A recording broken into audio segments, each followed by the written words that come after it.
ध्यान रहे ध्यान रहे जो कुछ तुम देख रहे हो ये परमात्मा का ही स्वरूप है।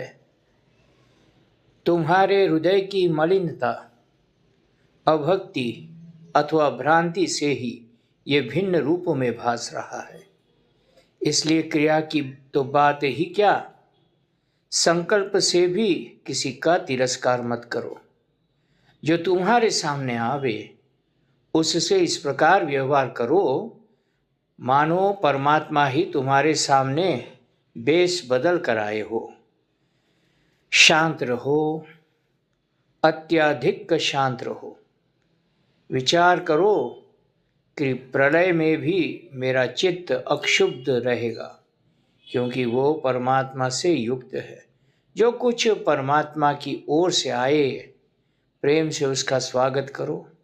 चित्त में अपनी ओर विचारों को न ठूस कर चित्त के उद्गम में से उन्हें उभरने दो। तुम्हारा एक एक विचार परमात्मा का संदेश लाएगा। देखो तो सही, तुम्हारे हृदय स्थित परमात्मा क्या कहते हैं। ऐसा समय आता है जब चित्त वृत्तियां अंतर्मुख हो जाती है, बाहर की स्फुरणाएं बंद और श्वास की गति धीमी। बड़ी सावधानी के साथ उस समय परमात्मा की ओर देखो। तुम उनका प्रेम संगीत सुन सकोगे। अनुभव करो, मेरा जीवन रहस्य का जीवन है और उसका स्वरूप है प्रेम। मेरा हृदय अनंत प्रेम की क्रीड़ा स्थली है। मैं प्रेम हूँ। मेरे जीवन में प्रेम विकसित हो रहा है। प्रेम, विशुद्ध प्रेम जो कि आत्मिक है, जिसमें शारीरिक मोह की गंध भी नहीं है। मैं शरीर नहीं हूँ, मैं शुद्ध आत्मा हूँ। शरीर अपवित्र, शरीर लेकर परमात्मा के राज्य में प्रवेश कैसे होगा। मैंने शरीर का मोह छोड़ दिया है, तभी तो मैं परमात्मा की सन्निधि का अनुभव कर रहा हूँ। दृढ़ निश्चय करो, मेरा मन पवित्र हो रहा है। दुर्विचार, दुर्भाव, दुर्गुण, दुराचार आदि की वृत्तियां अब उसके अंदर प्रवेश नहीं कर सकती। तभी तो उसके सामने एक अलौकिक दिव्यता प्रकट हो रही है। निश्चल भाव से विश्वास के साथ मन को आज्ञा दो, रे मन, तू मेरा सेवक है। मेरी सत्ता और चेतना से तेरा जीवन है। तू मेरी एक स्वीकृति मात्र है। मेरी आज्ञा मान और जैसे मैं चाहूँ वैसे रे। इधर उधर किया तो मैं तुझे नष्ट कर दूंगा। स्थिर शरीर और अचंचल मन से हठता के साथ बैठो। निश्चय करो कि अब एक क्षण के लिए भी परमात्मा के अतिरिक्त और किसी वस्तु को चित्त में स्थान नहीं दूंगा। मेरा संपूर्ण जीवन परमात्मा के लिए है। ढूंढ निकालो कि जगत की कौन सी वस्तु इतनी आकर्षक है कि वो तुम्हें परमात्मा की ओर न जाने देकर जगत में खींच लाती है। एक बार उसे उलट पलट कर देखो। वो इतनी तुच्छ है कि एक बार विवेक की दृष्टि से पूर्णतः देख लेने पर फिर उसका प्रलोभन नहीं होगा। विचार करके देखो, संसार के लोग जिसे बड़े महत्व की वस्तु समझते हैं वो सर्वथा सारहीन है। जिसके प्रति जिसकी वासनाओं का झुकाव रहता है वह उसी को बड़ा मान लेता है।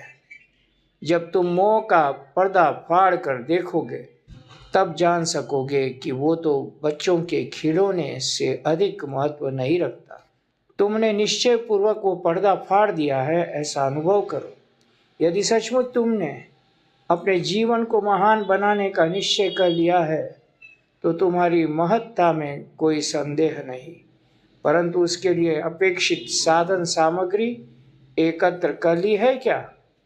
एक बार अपने सत्य, अहिंसा, परिग्रह, ब्रह्मचर्य और निर्भीकता की परीक्षा कर लो।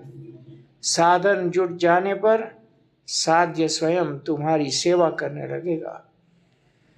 तुम जो चाहते हो उसके एकमात्र केंद्र पर दृष्टि जमाओ और देखो कि उस अनंत गुणों के भंडार में से जो कुछ तुम चाहते हो उसकी असीम धारा प्रवाहित होकर तुम्हें अप्यायित कर रही है। तुम जिसकी श्रेष्ठता का निश्चय किए हुए हो उसका बार बार स्मरण करो। उसकी श्रेष्ठता का स्मरण ही प्रार्थना है। अवश्य ही वो तुम्हारे अंदर निवास करेगा। प्रार्थना की ऐसी ही शक्ति है। तुम जो अब तक अपने लक्ष्य से दूर रहे हो इसका एकमात्र कारण ही है ये कि तुम अपने लक्ष्य को पहचानते नहीं हो। यदि तुम उसे पहचान सको तो अभी वह दूरी समाप्त हो जाए। इस दिशा में और आगे बढ़ो। यदि तुम ये चाहते हो कि अभी तो प्रतिकूल स्थिति है, अनुकूल स्थिति आने पर सब कर लूँगा, तो तुम भूल रहे हो। क्या पता आगे प्रतिकूलता बढ़ जाए। जो अनुकूल स्थिति की प्रतीक्षा में बैठा रहता है वो घर आई लक्ष्मी को खो देता है। ये स्मरण रखने की बात है कि अनंत शक्ति हमारे पीछे है, हमारी सहायक है। छोटी मोटी परिस्थितियां तो यूं ही आती जाती रहती है। तुम केवल अपने एक एक क्षण को परमात्मा के साथ जोड़ते रहो। जिसमें आत्मविश्वास है वही ईश्वर पर भी विश्वास कर सकता है। तुम ये विश्वास करो कि बाघ के मुंह में और सांप से डसे जाने पर भी मैं भगवत प्रेम और कृपा का एक रस अनुभव करूंगा।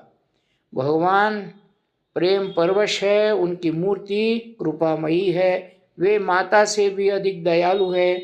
अनादिकाल से अपनी गोद में उन्होंने सारे जगत को, जीवों को और मुझे खिलाया है। एक क्षण के लिए भी उन्होंने मुझे अपने से अलग नहीं किया। जब जब मैंने अपराध किया है उनके सामने ही और उनके देखते देखते ही, परंतु उन्होंने उस पर ध्यान न देकर अपनी कृपा की पराकाष्ठा कर दी है। मैं तो बहा जा रहा हूँ उनकी कृपा के समुद्र में। हे प्रभु, तुम कैसे हो ये मैं नहीं पहचानता। तुम जैसे हो वैसे रहो। ये मेरे शरीर, इंद्रिय, मन आदि जिन्हें मैं अपना मान रहा था अब तुम्हें समर्पित करता हूँ। इन्हें अपनाओ और ये मेरे हैं ऐसी भावना चित्त में कभी ना आने दो। प्रभु, मैं समर्पण करने वाला ही कौन हूँ? जैसा मैं कभी था, अब हूँ या आगे होऊंगा, सब रूपों में तुम्हारा ही तो हूँ। मैं अपने को कुछ मान बैठा था, अब इस अपराध की पुनरावृत्ति न हो प्रभु। शरीर प्रभु की सेवा में, वाणी उनके नाम गुण और लीला के गान में, मन उनके स्मरण में संलग्न रहे। आंखें जहाँ जाए उनकी रूप माधुरी का पान करके छक जाए। निश्चय करो दृढ़ चित्त से कि सब कुछ भगवान ही है, उनके अतिरिक्त और कोई सत्ता नहीं। उससे एकत्व का अनुभव करना ही जीवन की पूर्णता है। जय सिया राम, जय सद्गुरुदेव।